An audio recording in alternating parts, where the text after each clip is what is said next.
All right, if you were absent on Friday, here we go. And I'm going to do it fast. You can pause once in a while, I suppose, if I'm going too fast. Earth motions. How do we know that we're moving? It doesn't feel like I'm moving sitting in the seat. So, how did we figure this out? And how did we get away from the idea that the Earth was in the center of the solar system? Well, we figured out that we have the spin on our axis, which we call rotation. And we did it because of this. I mean, I'm not going to redo it. If you were here that day where I set up that ridiculous crokinole table on top of the Scrabble board with the thing hanging over it, it's that pendulum deal, right? As the Earth spins underneath the pendulum, it keeps its same plane while the planet spins underneath it. So if you're in that room on that planet, to you, it looks like it's changing direction. It's called Foucault's pendulum. And if you say, I'm not going to remember that guy's name, just it's the pendulum thing. I'm not going to ask about like Rick's pendulum or Steve's pendulum. It's the only pendulum I'm going to talk about is Foucault. That's one thing. And the other thing we got to really get into the nitty gritty with at meteorology time, but it's called Coriolis effect, which is why hurricanes spin the way they do and things like that. We'll deal with that later. Today, all it is evidence, further evidence that we rotate.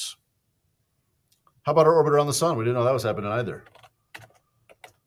It's called revolution.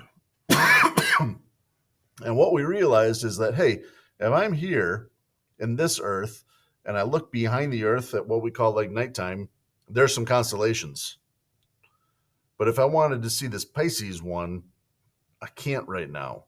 6 months later, suddenly, I look behind the Earth that way, I can see Pisces, but now I can't see this Virgo one. Why? Well, it's behind the sun. You can only see it. It's only up above our horizon during the day. You can't see it behind the sun. So once we started seeing that these different constellations pop up in different seasons, we said to ourselves, hey, selves, we must be revolving. We must be in a different part of our orbit throughout the year. So seasonal constellations shows us we revolve. Coriolis effect and Foucault's pendulum shows us we rotate. The questions will be very straightforward on that. You don't have to get into the nitty gritty. It's just, what's the motion? What's the evidence? What's the motion? What's the evidence? That's it. What is the name of the shape for planets' orbits? It is an ellipse. The measure we did in the lab to see how not circular is a terrible sounding definition, but it really kind of works. A circle would have an eccentricity of 0, and as the eccentricity, there's your answer, eccentricity gets higher and higher and higher, that value gets further and further and further away from 0. Up to a maximum of 1, that's it. That's the whole range.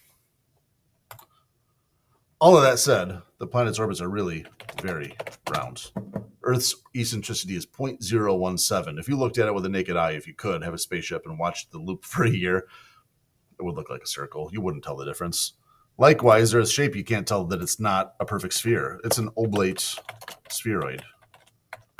And a lumpy one at that, with all of its mountains and all of that, but really it's a cue ball is more out of is the Earth is rounder than a cue ball. The Earth is smoother than a cue ball. So really very round and smooth. All right, moon phases, it's tough stuff. But what you got to do, and it's much easier for me to show this on paper, but a technique I've been showing everybody is, hey, you can't see the back of the moon unless you have a spaceship in your backyard to go off the surface of the Earth out into space, get over here, turn around and look at the back of the moon. You're not going to see it ever. So what I have people do is cross it off. And it just makes your life easier because it's just too much information. If we're trying to figure out what can you see from the moon, we don't need the back. You're never going to see it anyway. Make a note for yourself. I live here, right on this planet. Some of the questions, and it threw people off, like, what does the moon look like from New York? Well, New York's on Earth. So that's where you live. So is Pennsylvania. So is Thailand, right? So the moon phases as the Earth spins underneath these, and as these are going around us, will look like that. So I'm not going to color all these in Cami so I can keep going, but what the trick then will be is to say, hey, from Earth, when I look up here, what I'm seeing is that the left half is dark and the right half is light. That looks like a half moon cookie. We call it the first quarter, but it looks like a half moon cookie. And the fact that the back is now gone simplifies my life. If you have to do like the ones that are on the bottom, they can be more complicated, but they're not if you cross off the back and then you go and you take your piece of paper and flip it around so that that's up. If you put F up and then look at it from Earth, like crouch down and look at it from Earth like we did in the lab, it's going to be easy peasy. If you do, you're going to see that the left half is mostly lit and the right half has a little bit of dark on it. Give that a try.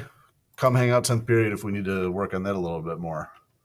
The waxing phases are when the light is like filling with light, which would basically be from new to full, right? And during those phases, the light is on the right. Waning is when the light is like emptying.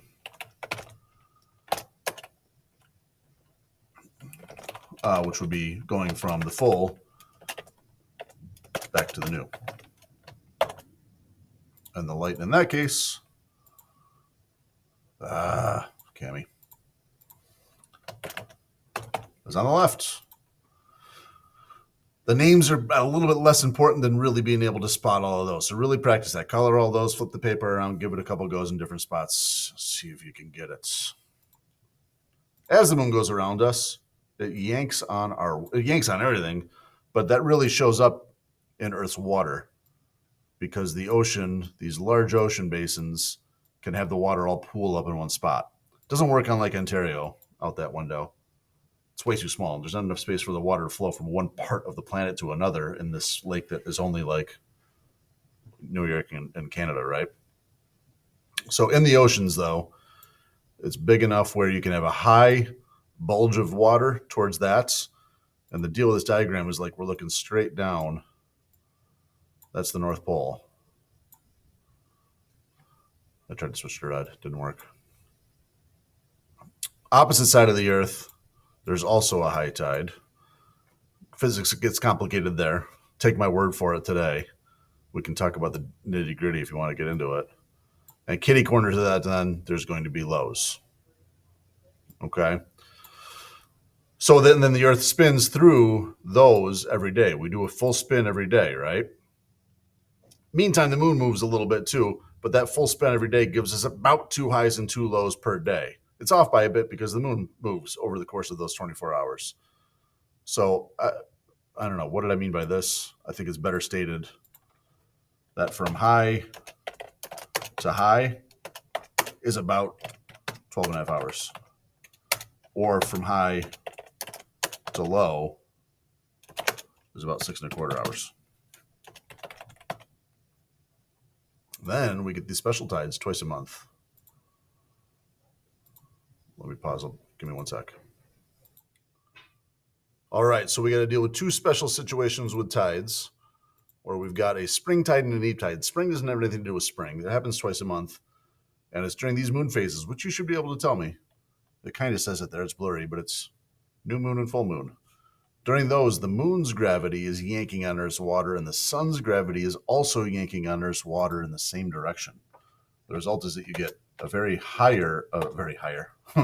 you get a higher high tide, a higher high tide than normal. But since so much water goes to the high tides, there's not much left for low, so you get a lower low.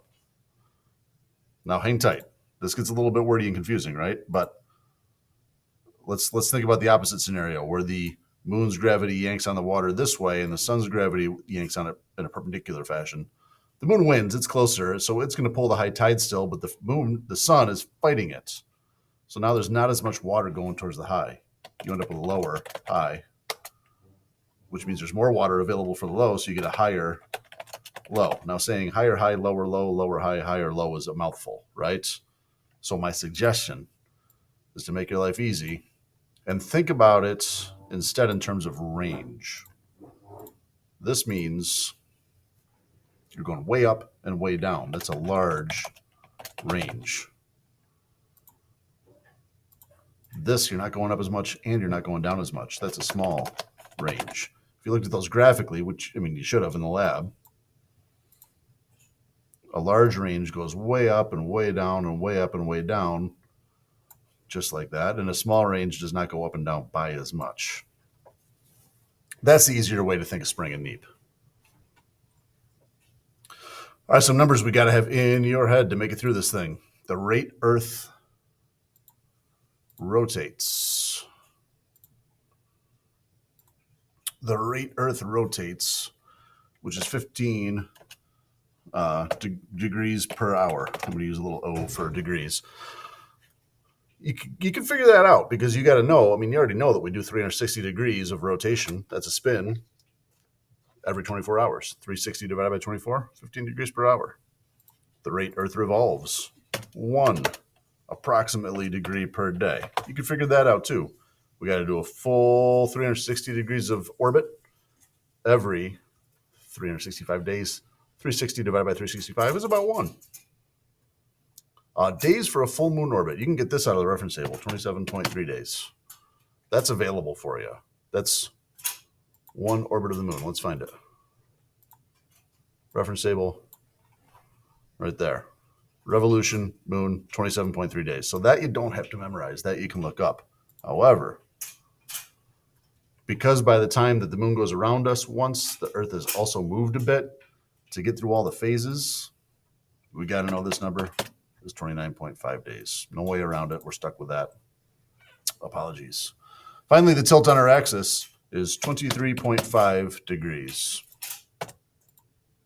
which also then gives us the latitude of the tropics, because if we tilt forward 23.5 degrees, that line of insolation goes up by 23.5 degrees. Also, the Arctic and Antarctic Circle are 23.5 down from the poles, which does make them 66.5. You got to know 90 minus 23.5, but still, it's all 23.5. So that number comes up a lot with the tilt and the location of those special latitudes. And finally, without rehashing seasons entirely, because we've just done it on multiple sheets, northern hemisphere leaning in towards the sun. This is our summer solstice, which is 6/21. Northern hemisphere leaning away. This is our winter solstice, which is 12/21. The other two are the equinoxes, which really kind of function the same. It's just after winter would be the spring equinox, which is 3/21. And then the other one that's identical to that is the fall equinox, which is 9/23. Day-wise, for us, these are long days. Longest is the summer solstice. These are short days. Shortest is the winter solstice, and equinox goes with equal. That's when it equals out. Now, that's not enough to get all the seasons. If you weren't here for any of the season stuff, we got to catch up. But use the other sheets that we had to try to make a little bit of sense and get ready for the next sheets. Be nice for the sub. Happy Monday. We'll talk to you soon.